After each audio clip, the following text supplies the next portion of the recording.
இன்றைக்கு நாம் தியானிக்க இருக்கிற வசனம் வெளிப்படுத்தல் 3ஆம் அதிகாரம் 8வது வசனம். உன் கிரியைகளை அறிந்திருக்கிறேன், உனக்கு கொஞ்ச பலன் இருந்தும் நீ என் நாமத்தை மறுதலியாமல் என் வசனத்தை கை கொண்டபடியினால் இதோ திறந்த வாசலை உனக்கு முன்பாக வைத்திருக்கிறேன், அதை ஒருவனும் பூட்ட மாட்டான். இந்த வசனம் யாருக்காக சொல்லப்படுதுன்னா, வெளிப்படுத்தல் 3ஆம் அதிகாரம் 7வது வசனத்தில் பாருங்கள். பிலதெல்பியா சபையின் தூதனுக்கு நீ எழுத வேண்டியதுன்னு யோவான், திவ்ய வாசகனாகிய யோவானுக்கு சொல்லப்படுது. அவர் இதை எழுதுகிறார். பரிசுத்தம் உள்ளவரும் சத்தியம் உள்ளவரும் தாவீதின் திறவுகோலை உடையவரும் ஒருவரும் பூட்டக்கூடாதபடி திறக்கிறவரும் திறக்கக்கூடாதபடி பூட்டுகிறவருமாய் இருக்கிறவர் சொல்லுகிறதாவது. அப்போ கர்த்தர் தான் அந்த தாவீதின் திறவுகோலை வைத்திருக்கிறார். அப்போ ஊழியத்தின் நிமித்தம் ஒரு வாசலை தேவன் பூட்டக்கூடாதபடி திறக்கவும் திறக்கக்கூடாதபடி பூட்டுகிறவரும் அந்த திறவுகோலை உடையவர் அவர் தான். அப்போ உன் கிரியை தேவன் அறிஞ்சிருக்கிறாரு. உனக்கு கொஞ்சம் பலன் இருந்தும் அவர் நாமத்தை நீ மறுதளிக்காமல் அவர் வசனத்தை கை கொண்டு அவருடைய சுவிசேஷத்தை அறிவிக்க போகும்போது திறந்த வாசல் உங்களுக்கு முன்பாக வைக்கப்பட்டு இருக்கோன்னு சொல்லப்படுது. அதே போல் இங்கே பவுல் அப்போஸ்தலன் 1 கொரிந்தியர் 16:9 பார்க்குறோம். கொரிந்து பட்டணத்துக்கு எழுதுகிற நிருபத்தில் இங்கே பெரிதும் அனுகூலமான கதவு எனக்கு திறக்கப்பட்டு இருக்கிறது, விரோதம் செய்கிறவங்களும் இங்கே அநேகம் இருக்காங்கன்னு சொல்கிறாரு. அப்போ அனுகூலமான கதவுகளை தேவன் ஊழியத்தின் நிமித்தம் ஊழியக்காரர்களுக்கு திறந்து கொடுக்க அவர் வல்லமையுள்ளவராக இருக்கிறார். அதே போல் கொலேசியர் 4ஆம் அதிகாரம் 3ஆம் வசனத்தில் கிறிஸ்துவினுடைய ரகசியத்தின் நிமித்தம் நான் காக்கப்பட்டிருக்கிறேன், நான் அந்த ரகசியத்தை குறித்து பேச வேண்டிய பிரகாரமாக பேசி வெளிப்படுத்த வேண்டிய திருவசனம் செல்லும்படியான வாசலை தேவன் எனக்கு திறந்தருளும்படியாக எனக்காக வேண்டிக் கொள்ளுங்கள்னு கொலேசியர் பட்டணத்துக்கு எழுதின நிருபத்தில் அந்த சபையாருக்கு இவ்வாறு அவர் எழுதுகிறார். வாசல் திறக்கப்படணும்னு எனக்காக வேண்டிக் கொள்ளுங்கள்னு சொல்கிறார். அப்போ இன்றைக்கி கர்த்தர் தன்னுடைய ஊழியத்தை செய்ய ஊழியக்காரர்களுக்கு கொடுத்துருக்கிற அந்த கொஞ்சம் பலத்திலே அவங்க பலத்திலேயே போய் அவருடைய ஊழியத்தை செய்யலாம். அதுதான் பிலிப்பியர் 4ஆம் அதிகாரம் 13ஆம் வசனத்தில் இங்கே பவுல் அப்போஸ்தலன் சொல்கிறார், என்னை பலப்படுத்துகிற கிறிஸ்துவினாலே எல்லாவற்றையும் செய்ய எனக்கு பலன் உண்டு. அப்போ தேவன் கொடுத்துருக்கிற அந்த கொஞ்சம் பலத்திலே ஓடி கர்த்தருடைய சுவிசேஷத்தை அறிவிக்க தேவன் அவங்களுக்கு அந்த திராணியை கொடுக்கிறார். அதே போல் யோவான் 17:6 பார்க்குறோம், நீங்கள் உலகத்தில் தெரிந்தெடுத்து எனக்கு தந்த மனுஷருக்கு உம்முடைய நாமத்தை வெளிப்படுத்தினேன்னு யோவான் அவருடைய நிருபத்தில் எழுதுந்து சொல்கிறாரு. அவருக்காக ஒப்புவிக்கப்பட்டவங்களுக்கு கர்த்தருடைய நாமத்தை அவர் வெளிப்படுத்துகிறாரு. அவர்கள் உம்முடைய வசனத்தையும் கை கொண்டு இருக்கிறார்களேன்னு சொல்லி எழுதியிருக்கிறத பார்க்குறோம்.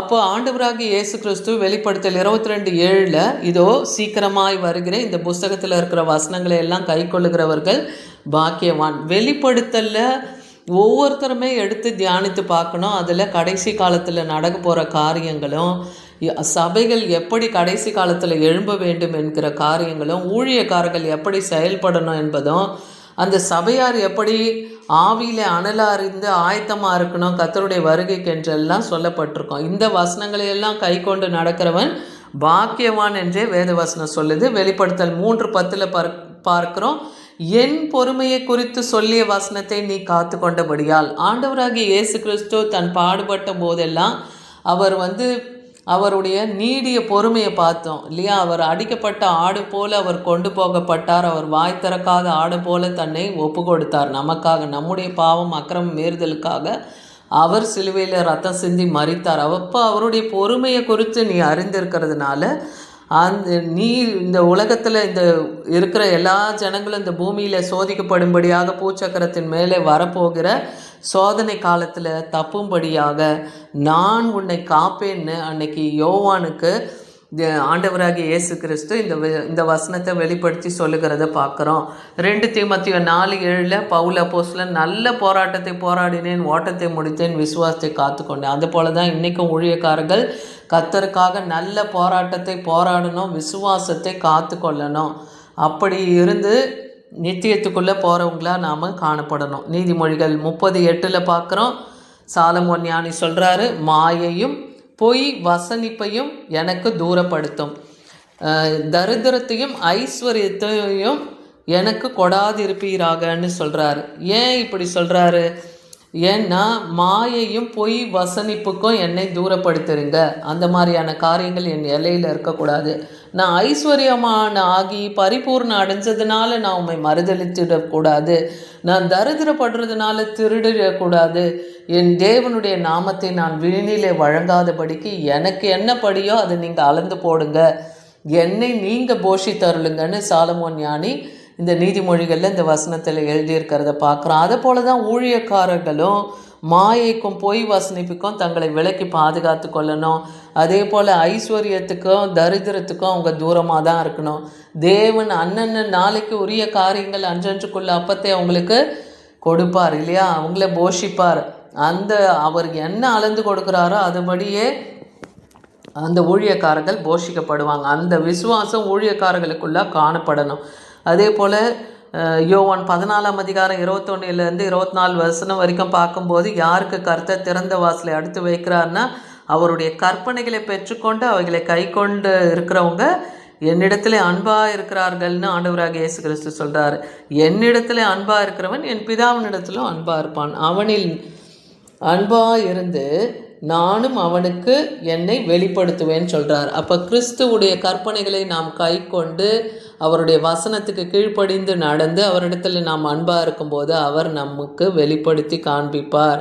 அதே போல் ஒருவன் என்னில் அன்பாக இருந்தால் அவன் என் வசனத்தை கை கொள்ளுவான், என் பிதாவும் அவனிடத்தில் அன்பாக இருப்பார்னு சொல்கிறாரு. நாங்கள் அவனோடு கூட வந்து வாசம் பண்ணுவோம். அப்போ என்னில் அன்பாக இராதவன் என் வசனங்களை கை கொள்ள மாட்டான். நீங்கள் கேட்குற வசனம் என்னுடையதாக இல்லாமல் அது என் பிதாவாகிய தேவனுடையதாக இருக்குது. அந்த வார்த்தைகளை தான் நான் உங்களுக்கு உபதேசிக்கிறேன்னு சொல்லி அன்றைக்கி ஆண்டவராகிய இயேசு கிறிஸ்து பேசினதை பார்க்குறோம். இன்றைக்கும் நாம் கர்த்தருடைய அன்பிலே பூரணப்பட்டவர்களாக இருக்கணும். ஆண்டவராகிய இயேசு கிறிஸ்துவை விசுவாசிக்கிறது போல் அவரை அனுப்பின பிதாவையும் நாம் விசுவாசிக்கணும். இயேசு கிறிஸ்துவே அல்லாமல் நித்திய ஜீவனுக்கு போகிற வழி வேறு ஒன்றுமே கிடையாது இல்லையா. அவர் தான் வழியும் சத்தியமும் ஜீவனுமாக இருக்கிறார். இந்த சுவிசேஷத்தை நாம் சபையாருக்கும் தேவனை அறியாத புறஜாதிகளுக்கும் அறிவிக்கிறவர்களாக இருக்கணும். அதுதான் இன்றைக்கி நம்ம தியானித்த வசனம். அதனால் கர்த்தர் நமக்கு கொடுத்துருக்கிற கொஞ்சம் பலம் அது இருந்தாலே இயேசுவனுடைய பெயரை நாம் மறுதளிக்காமல் அவர் வார்த்தையை நாம் கை கொள்ளுகிறவர்களாக இருக்கும்போது எவராலும் மூடப்படாத திறந்த வாசலை நமக்கு முன்பாக தேவன் வைப்பார். அதே போல் இன்றைக்கி உலக பிரகாரமான காரியங்களில் கூட நிறைய போராட்டம், பிரச்சனை, பாடுகளோடு இருக்கலாம்.